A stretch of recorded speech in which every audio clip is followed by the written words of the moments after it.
But instead, I wanted to focus on like the joy of Black music and the happiness of it. So I created the playlist to be like what you would hear at your auntie's barbecue, like the cookout. My name is Kimberly Williams. I am a young African-American woman, Christian.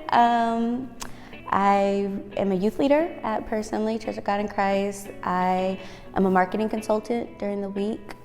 I love movies. For fun, I binge watch movies and critique them fairly well, I would say. I create by thinking of alternative endings to thus movies. I don't think I've ever told anyone that.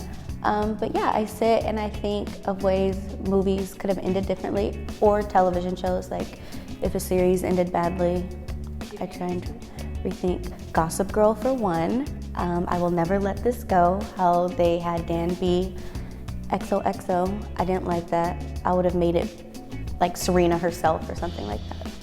But that's a whole other. I love that music can take you away. Meaning like, if you are in a bad mood, just put it on, things just kind of fade, at least for me. I mean, I can't say that about everybody, but if I'm having a crummy day, or if I have a customer who just doesn't understand marketing, I pop in some music and just close my eyes and drift away for a while. I personally look for something that is going to be upbeat. Well, depending on my mood, because I love R&B, so it might depend. But normally I'm looking for something that's not explicit, not a lot of cussing, not a lot of degrading things. So I'm mostly looking for like family-friendly music. I feel like being African American is part of our culture. Like, I feel like we've had an influence on every single genre.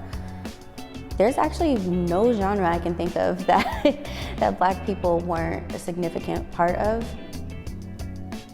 Favorite music memory was me singing to my very first album, Mariah Carey, Butterfly.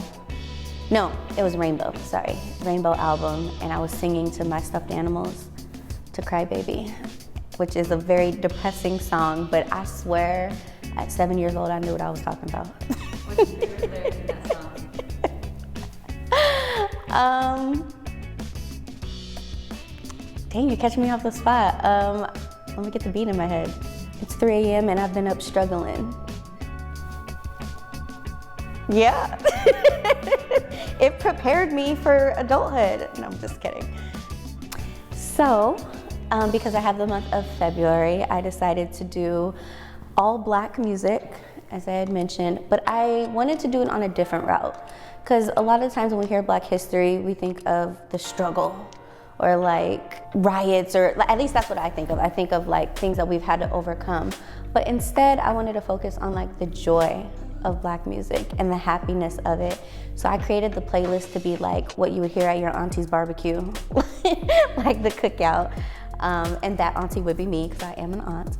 But I created it in a fun kind of way, music that everyone can enjoy.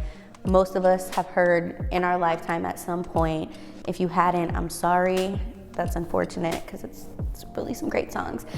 And I couldn't limit it down. There were so many more. I actually cut like 25 songs just for it to be where it's at. So there's just so much Black joy. I'm gonna go with Motown Philly, just because I love Boyz II Men, like favorite group all time.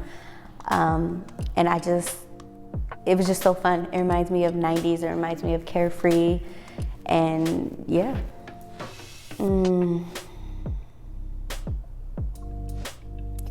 I told you, don't catch me off the spot. Girl, talking out your neck, saying you're a Christian, a Muslim, sleeping with a Jinn. Did Jezebel, that one. So you say that you're a Christian, sleeping with a Jinn, like Gentile.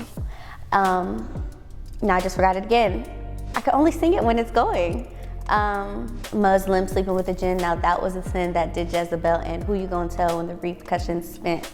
That's my favorite, sorry. That is a Lauryn Hill childhood. Takes me back to 1999, where you didn't have no responsibility, you didn't have any stresses of life, not for real. At least in my childhood. I'm not saying other people don't, but mine was carefree. And it just takes me back to a fun place with my brothers and just like hanging out at my grandma's house. And yeah, I remember when that video premiered on Nickelodeon and it was everything to me. Had to throw in some KIRK, Uncle KIRK now. That represents my entire life. First of all, we need a revolution, like Aaliyah said. But Kirk Franklin, from when I was a child to even now, has been such a significant role in my life.